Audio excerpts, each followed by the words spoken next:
Last video में मैंने बताया था कि मैं फूडी एप्लीकेशन तैयार कर रहा हूँ। उसमें एडमिन का कुछ काम हुआ था, मैं आपको दिखा देता हूँ कहाँ तक काम हुआ था। ये फ्रंट पेज पे हम लोगों ने सिर्फ और सिर्फ नेबर बनाया था, लेकिन एडमिन पैनल पे वर्क किया था।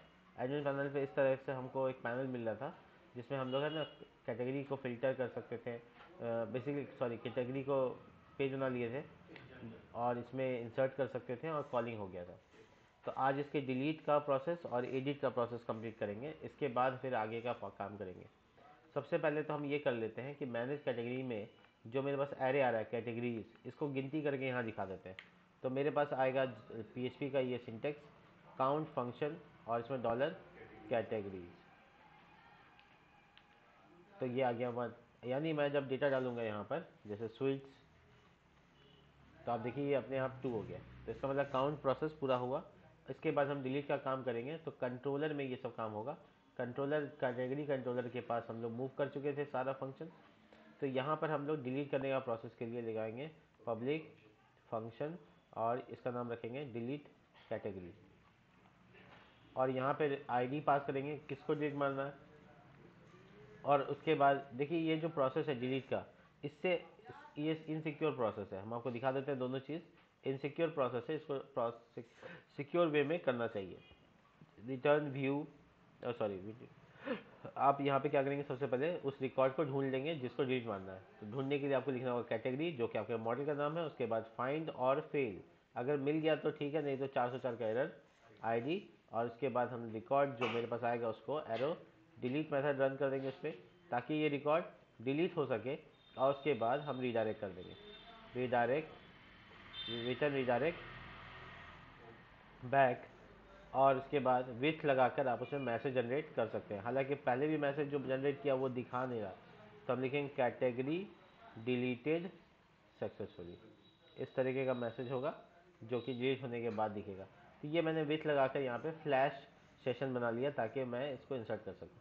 तो ये डिलीट कैटेगरी का फंक्शन है जो कि मैं यहाँ पर आके वेब डॉट पी के पास आकर यहाँ पे एक नया वो बना रहे हैं राउट, और उसका मेथड जो रख रहे हैं वो है गेट। और ये यहाँ से हटा देते हैं क्योंकि ये गेट मेथड में नहीं होता है, सॉरी। और ये यहाँ पर कैटेगरी और उसके बाद यहाँ पे आ जाएगा आईडी, ठीक है, स्लैश डिलीट।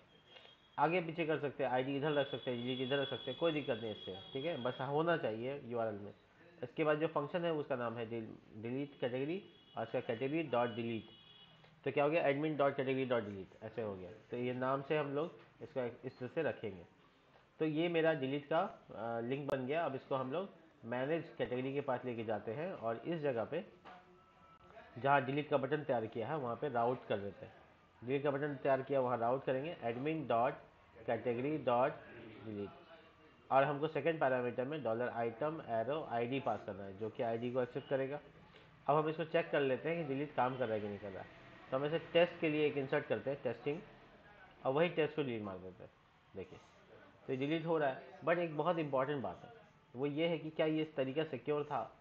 तो हम आप इसको इससे पहले पीएचपी में भी हम इस पर डिस्कशन नहीं किए हैं। देखिए डिलीट होने का मतलब है कि यूआरएल अगर आपको पता चल गया तो आप ऐसे भी एंटर करेंगे डिलीट हो जाएगा। हालांकि सॉरी, कैटेगरी टू डिलीट, ठीक है, वो रिडायरेक्ट बैक वाला मामला। देखिए category slash two slash delete, शायद ये प्रोसेस कुछ गलत हो रहा है, देख लेते हैं वेब में।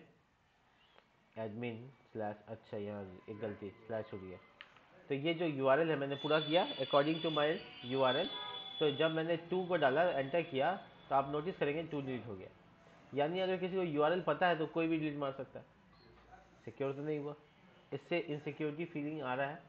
तो हम लोग इसको सिक्योर करने के लिए गेट मेथड से करेंगे नहीं, क्योंकि गेट मेथड हमेशा यूआरएल पे काम करता है। हम लोग इसको डिलीट मेथड से करेंगे, जो एग्जैक्ट मेथड है डिलीट करने के लिए। तो सबसे पहले ये करना है कि मेथड चेंज कर देना, आपको डिलीट कर देना। आप बाकी का प्रोसेस को आप एज इट इज छोड़ सकते हैं, कोई दिक्कत नहीं। डिलीट में क्या होता है कि आप ये आईडी पास किए बिना भी डिलीट मार सकते हैं, मतलब ऊपर यूआरएल में आईडी नहीं दिखेगा। तो आपका सिक्योर हो गया पहली चीज़। तो आपको आईडी पास नहीं करना है, एक्चुअल में करना है क्या वो देख लो। सबसे पहले आप जहाँ पे बटन बनाते हो वहाँ पे बटन नहीं फॉर्म बनाना है, बटन नहीं फॉर्म तैयार करना है। तो उसके लिए आपको लिखना होगा फॉर्म का टैग। एक्शन में आपको ये डाल देना है, ये यूआरएल जो अभी आपने उसमें डाला है। उसके बाद ये एज इट इज़ आपको ये आईडी पास करने की ज़रूरत नहीं है, ठीक है। आईडी अब आप जब पास नहीं करेंगे तो फिर आप अपने डेटा को कैसे सिक्योर करेंगे वो देखना बहुत ज़रूरी है। तो देखिए हम लोग फॉर्म टैग बना रहे हैं, ठीक है। इसमें क्लास बटन लगाया हुआ है, इसकी ज़रूरत नहीं है, हम फॉर्म टैग को यहाँ क्लोज कर दिया और इसके अंदर इनपुट टाइप सबमिट डाल देते हैं, जो कि हम सब जानते हैं कि एक बटन बनाने का तरीका हो सकता है इज इक्वल टू सबमिट और ये क्लास, ठीक है। और ये ए टैग का एंडिंग नहीं होगा। और ये देखिए फॉर्म टैग, तो फॉर्म का जो मेथड होता है बाय डिफॉल्ट मेथड होता है गेट। अगर हम पोस्ट लगा देंगे तो क्या हो जाएगा, तो डिलीट मेथड कैसे होगा, तो डिलीट मेथड बनाने के लिए एट द रेट मेथड और इसमें लिख देंगे डिलीट। तो ये क्या कर देगा, पोस्ट मेथड रखिएगा ऊपर में, ध्यान रखिए गेट नहीं रखिएगा, पोस्ट मेथड रख के ये PHP लगाइएगा मेथड डिलीट, तो वो कन्वर्ट कर देगा पोस्ट मेथड को डिलीट मेथड में। इसके बाद आप एक इनपुट लगा सकते हैं जो कि छुपा हुआ होगा, यानी कि इनपुट टाइप हिडन, आपको दिखेगा नहीं। इसका एक नाम रख सकते हैं जैसे कि आईडी, और इसमें वैल्यू डाल सकते हैं जो कि आपको पास करना है। तो यहाँ 2 बार कर्ली ब्रैकेट डालिए और डॉलर आइटम एरो आईडी पास कर दिया। तो एक छुपा हुआ इनपुट जा रहा है जो कि पब्लिक को नहीं दिखेगा। देखिएगा आउटपुट दिखा रहे हैं, इसमें कहीं नहीं दिख रहा है, दिख रहा है कहीं, सबमिट बटन दिख रहा है। अगर ये इनपुट टाइप टेक्स्ट होता तो एक इनपुट दिख रहा होता आपको जिसमें 1 है, तो ये है लेकिन छुपा हुआ है। तो हम आईडी यो राउट में डालने की जगह यहाँ डाल दिए, तो हम इसमें इनपुट टाइप बोलते हैं हिडन। देखिए अब जो बटन दिख रहा है आपको उसका नाम चेंज करने के लिए आपको वैल्यू में लिखना होगा क्रॉस का साइन, जो कि डिलीट करने के पर्पज से हो सकता है। और एक और काम कर सकते हैं वो ये है कि फॉर्म टैग जो है, ध्यान वाली रखने वाली बात, फॉर्म टैग जो होता है उसको आप इनलाइन बना सकते हैं ताकि एक साथ काम करे। तो फॉर्म टैग और साथ में ए टैग दोनों को एक साथ लीजिए और लिखिए डी डैश फ्लिक्स, हो गया ये। तो एक दूसरे के बल बनने लगेगा जैसे आता था। इसमें गैप वगैरह भी आप जनरेट कर सकते हैं, यहाँ से गैप 2 1 जो भी आपको रखना है तो वो गैप भी आ जाएगा। तो डिलीट प्रोसेस वैसे ही है, ठीक है। बट ये डेटा अब जब हम डिलीट पर क्लिक करेंगे तो एक फॉर्म सबमिट होगा ऑन द मेथड डिलीट, तो हम लोग का डेटा जाएगा आईडी नाम से, ये आईडी और सबमिट बटन तो वैसे जा रहा है। तो अब हमारा जो कंट्रोलर है कैटेगरी कंट्रोलर, वो हमारा आईडी को एक्सेप्ट नहीं करेगा, वो रिक्वेस्ट रखेगा $REQ नाम से। अब जैसे फॉर्म से डेटा आता है वैसे वो डेटा फॉर्म से लेगा, लेकिन उससे पहले हम इफ लगाएंगे कि मेथड कौन सा पे आए हैं।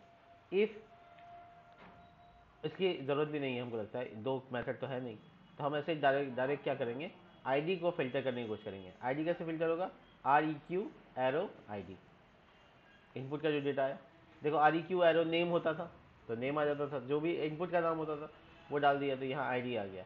चेक करना चाहते हो कि काम कर रहा है कि नहीं कर रहा है, $ID को DD कर लो, यानी प्रिंट कर लो, चेक कर लो काम कर रहा है कि नहीं कर रहा है। सेशन एक्सपायर वाला देखो 419 का एरर आ रहा है, पेज एक्सपायर, क्या छूटा जल्दी से बताएं, इसमें छूटा CSRF। हाँ CSRF ये छूट गया, बिना CSRF के टोकन बनेगा नहीं। टोकन बहुत सिक्योर बनाता है उस रिक्वेस्ट को, ठीक है, वो फर्जरी से रोकता है। CSRF का फुल फॉर्म होता है cross site reference forgery, CSRF उससे रोकता है। अब हम दोबारा से एक्शन लेते हैं, देखिए और देखिए DD में 1 आ गया। 1 आने का मतलब क्या हुआ कि वहाँ आईडी पहुँच गया। अब वो आईडी जो यहाँ कंट्रोलर के पास पहुँच गया, उस आईडी से हम लोग उस डेटा को फिल्टर कर लिया, फाइंड आउट कर लिया, और उस डेटा को फाइंड आउट करने के बाद डिलीट कर दिया, और डिलीट करने के बाद रिडायरेक्ट कर गया। चेक कर दे, हो गया। देखियो नो आईडी इन URL, तो हमारा आईडी यहाँ पे फिलहाल सिक्योर है। मैं दिखा देता हूँ, देख लो, टेस्टिंग स्नैक्स, कल की तरह आज फिर स्नैक्स, स्वीट्स, फास्ट फूड, ठीक है, स्पेशल, इस तरह का सर टेस्टिंग को सिलेक्ट मारते हैं, बाकी रन देते हैं। देखा आपने, तो ये डिलीट का प्रोसेस सिक्योर प्रोसेस हुआ। इसके बाद एडिट का काम कर सकते हैं हम लोग। तो एडिट का काम को करने के लिए हम लोग बूटस्ट्रैप का मॉडल यूज़ करेंगे। क्या यूज़ करेंगे, बूटस्ट्रैप का मॉडल। तो क्योंकि बहुत ज़्यादा डेटा नहीं है तो हम लोग इसलिए यूज़ करेंगे। तो सबसे इंपॉर्टेंट बात ये है कि मॉडल को इस्तेमाल नहीं कर सकते अगर जावास्क्रिप्ट का लिंक नहीं है तो जावास्क्रिप्ट का लिंक होना चाहिए। ये सब रिकॉर्डेड वीडियो में आपको मिल जाता है, जिसके बाद आप आसानी से कर सकते हैं। फिर भी आप नहीं करेंगे तो दिक्कत। अब वीडियो में नाम ले लेंगे तो परमानेंट हो जाएगा, इसलिए ना ही नहीं। तो यहाँ पर फिलहाल के लिए मॉडल को हमको ऐड करना है, तो हम जाएंगे इसके बेस में। अब बेस में जाने के बाद हम बॉडी के जस्ट नीचे उसका लिंक कर देंगे। इसका मतलब सभी पेज में हो गया, एडमिन के सभी पेज में आ गया, तो ये इजी होगा। अब इसके बाद हमको क्या करना है, तो देखिए ये जो एडिट है बटन देख रहे हैं आप, उसके जस्ट नीचे हम यहाँ पे मॉडल बनाते हैं। अब मॉडल बोलते हैं इसको, ठीक है। अब जो लोग बूस्टरअप जानते हैं वो कर लेंगे, MODL मॉडल। उसके बाद यहाँ पर इसमें एक आईडी डाल सकते हैं रॉक, और इसके अंदर में modal dash dialog, dialog modal dash content, modal, modal का EL नहीं होता है, AL होता है, ठीक है। तो model dash header this edit category ऐसे लिख देते हैं, ठीक है। मॉडल डैश बॉडी, अब इस बॉडी के अंदर हम डालेंगे फॉर्म, जैसे इंसर्ट का फॉर्म है, ठीक है। तो उसी तरह से कार्ड की तरह ही हम भी इसको कॉपी पेस्ट कर लेते हैं फॉर्म को, और यहाँ डाल देते हैं ताकि ये एडिट का फॉर्म बन जाए। इसके बाद क्या होगा, बॉडी के बाद है हमको फुटर चाहिए होगा, जो फिलहाल अभी हमको नहीं चाहिए, और यहाँ लिखना होगा data dash BS dash toggle model, ठीक है। Data dash BS dash toggle model, और ये हैश में डाल देंगे आईडी को #rock। और इसके बाद जब हम इस पर क्लिक करेंगे तो ये देखिए सामने आपको एक बॉक्स खुला हुआ दिख रहा है, जिस पर क्लिक करेंगे उसके सामने बॉक्स खुला हुआ नजर आ जाएगा। लेकिन प्रॉब्लम क्या है बताते हैं हम आपको, ये अचानक से आ रहा है। इसके लिए डॉक्यूमेंटेशन देख के दिखाते हैं, शायद फेड होता है, मैं भूल गया। यहाँ पे सिर्फ एक क्लास लगाना होगा फेड, तो ये स्लोली आएगा। हाँ अब ठीक है, अचानक से कोई आता है तो घबरा जाता है, ये ठीक है। तो देखिए जिस पे एडिट पे क्लिक कर रहे हैं उसके लिए एक फॉर्म पॉपअप हो रहा है, लेकिन जिस पे क्लिक कर रहे हो वो वाला आईडी पॉपअप हो रहा है कि नहीं हो रहा है वो देखना बहुत ज़रूरी है, ठीक है। तो देखिए एक बात बताता हूँ, ये मॉडल का कंटेंट जो मैंने बनाया है लूप के अंदर है, लूप के अंदर है देखिए। तो लूप के अंदर होने की वजह से इसका क्या हुआ, डुप्लीकेट हो गया, यानी इस आईडी का बहुत सारा हो गया। अगर हम इसके अंदर डेटा फीड करते हैं, जैसे एग्जाम्पल के तौर पे हम यहाँ इनपुट टाइप में ओल्ड की जगह पे इसको मिटा देते हैं, ठीक है। अब लूप तो मेरा चल ही रहा है, और लूप का नाम आइटम से शायद चल रहा है, item arrow title, cat title, sorry cat title, इसमें कर्ली ब्रैकेट ज़्यादा लग रहा है। तो देखो तो जब हम स्नैक्स पे क्लिक करें तो क्या आ रहा है, स्नैक्स आ रहा है, और जब हम स्विच पे क्लिक करें तो जा, उसके बाद फास्ट फूड पे क्लिक करें तो, उसके बाद इस पर क्लिक करें तो, इसका मतलब पता चला कि 4 यहाँ पे मॉडल्स बन गए लूप चलने की वजह से, और चारों की आईडी क्या है, सेम, यानी रॉक। ये है प्रॉब्लम। इसका सोल्यूशन क्या है, अगर सबका आईडी अलग अलग हो जाए, रॉक 1, रॉक 2, रॉक 3, रॉक 4, जिससे क्या होगा, उसका जो आईडी है वो उसी को टारगेट करेगा जिसको टारगेट करना है। तो बेसिकली हमको बहुत ध्यान से आईडी को यूनिक करना पड़ेगा। देखो बहुत इंपॉर्टेंट है, बहुत मज़ेदार है। सबसे पहले ये करना है कि जहाँ पे हम इसको टारगेट किए हैं हर्फ में, वहाँ पे कर्ली ब्रैकेट डाल के हम $_लूप लिख सकते हैं, arrow counter, loop arrow counter. मैं आपको दिखाता हूँ इसका क्या मतलब है। देखिए जब मैं इस पर कैसे रखूँगा तो समझ नहीं आया, अच्छा रिफ्रेश नहीं हुआ अभी। लूप एरो काउंटर, चेक करता हूँ, अभी पेज रिफ्रेश नहीं हुआ है, चेक करूँ क्या बात है, वापस से।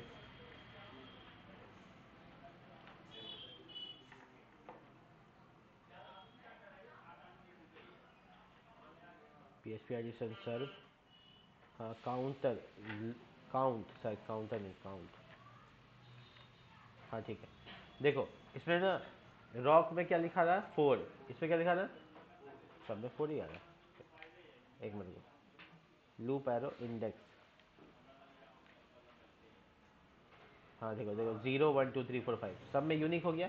तो ये इंडेक्स लगा के क्या किया, रॉक 0, रॉक 1, रॉक 2। तो एग्जैक्टली यहाँ पे भी ऐसा कर सकते हैं, लूप वेरिएबल मिल जाता है आपको, और उसका इंडेक्स नंबर वगैरह पता लगाने के लिए। तो दोनों अलग अलग हो गए। देखो अब मैं जब स्नैक्स पे क्लिक करूँ तो क्या आ रहा है, और जब मैं इस पर क्लिक कर रहा हूँ तो ओ ये तो डायनेमिक हो गया, देखो। तो इसका मतलब मेरे हर इनपुट में अलग अलग डेटा आ रहा है। अब हम एडिट के बाद जस्ट बाद उसको प्रिंट भी कर सकते हैं कि $कैट एरो कैट टाइटल, किसको एडिट कर रहे हो वो ऊपर में लिखा हुआ है। हाँ, ओहो कैट नहीं यार, आइटम। चलो चेक करो, देखो एडिट स्नैक्स कैटेगरी, एडिट ए स्पेशल कैटेगरी। तो इससे क्या हुआ, मेरा यूनिक टाइटल हो गया। ठीक है, अब हम लोगों को क्या करना है, यहाँ पे फॉर्म में एक्शन डालना है जिससे हम लोग एडिट कर सकें, और सबमिट बटन दबाना है। क्रिएट की जगह लिख देना है अपडेट, अपडेट कैटेगरी, जो बटन के ऊपर लिखा रहेगा। तो ये प्रोसेस को मैं पूरा करता हूँ जल्दी से। इसके लिए मुझे चाहिए कैटेगरी के में कंट्रोलर, और कंट्रोलर का नाम जैसे क्रिएट का है वैसे ही। तो हम इसको इफ़ को कॉपी पेस्ट कर सकते हैं, आप चाहो तो पूरा फंक्शन को कर सकते हो। इसमें कॉपी पेस्ट इसलिए कर रहे हैं, दिखाता हूँ क्यों। देखो मैनेज लिखा हुआ है, तो इसका नाम क्या रख दे, अपडेट, अपडेट कैटेगरी। ठीक है, तो रिक्वेस्ट से डेटा आ रहा है मेरे पास। इसके सेकंड पैरामीटर में हम चाहो तो एडिट आईडी पास कर सकते हैं। अगर ये मेथड पोस्ट है तो पोस्ट ही मेथड से इंसर्ट करना है, तो वैलिडेट करो कि कैटेगरी रिक्वायर्ड होगा, नहीं क्रिएट करने की जगह पे फाइंड और फेल, फेल और एरो अपडेट। फाइंड और फेल, यहाँ डाटा नहीं पास करना है, यहाँ पे आईडी पास करना है, और अपडेट में डाटा पास कर देना है जो अपडेट करना है। उसके बाद रिडायरेक्ट कैटेगरी अपडेटेड सक्सेसफुली। ठीक है, इस तरह से मैसेज चेंज कर दिया मैंने, और ये मैनेज के पेज पे जाएगा। सब कुछ ठीक लग रहा है मुझे, अब बस मुझे इसका राउट बनाना है। ठीक है, तो राउट थोड़ा अलग होगा, ये पोस्ट मेथड की तरह ही होगा, बट ये ध्यान में रखना है इसमें गेट नहीं है, सिर्फ पोस्ट है। ठीक है, तो हमको इसको हटा के पोस्ट लिख देना है, उसके छोटी ब्रैकेट डाल देना है, उसके एडमिन स्लैश कैटेगरी स्लैश, उसके बाद यहाँ पे आईडी आ जाएगा जो कि अपडेट कर देंगे किसको, उसका आईडी, और साथ ही साथ अपडेट लिखा रहेगा। तो ये यूआरएल अलग हो गया बाकी सबसे। और उसके बाद यहाँ पे मैनेज कैटेगरी की जगह अपडेट कैटेगरी, और यहाँ पे edit dot category dot update. ठीक है, तो ये हो गया मेरा पूरा यूआरएल, और इस यूआरएल को हम आगे फर्दर इस्तेमाल कर सकते हैं। जैसे कि इस जगह पे सबसे पहले हमको चेंज कर लेना है राउट, राउट डॉट, अब इसका नाम क्या रखे थे भूल गए, हाँ अपडेट लगाए थे, तो वो यहाँ पे हम लगा देंगे राउट फंक्शन एडमिन कैटेगरी अपडेट। अच्छा, पैरामीटर में क्या पास करना है, आइटम एरो आईडी, है ना, यूनिक हो जाएगा। पोस्ट मेथड CSRF लगा हुआ है, सब कुछ ठीक ठाक लग रहा है। चेक करें, स्नैक्स की जगह पे स्नैक्स एंड नमकीन कर देते हैं। Check, yes, updated. तो ये स्पेशल की जगह स्पेशल बाय फूडी, ऐसे चेक करने के लिए। फास्ट फूड्स नहीं, फास्ट फूड ऐसे हटाना है। स्वीट्स, स्वीट्स एंड मीठा अपडेट हो रहा है। तो परफेक्ट अपडेट का प्रोसेस कर लिया मैंने, डिलीट भी बना लिया मैंने, इंसर्ट भी हो गया। मिलते हैं नेक्स्ट वीडियो में, तब तक के लिए बाय। लंबा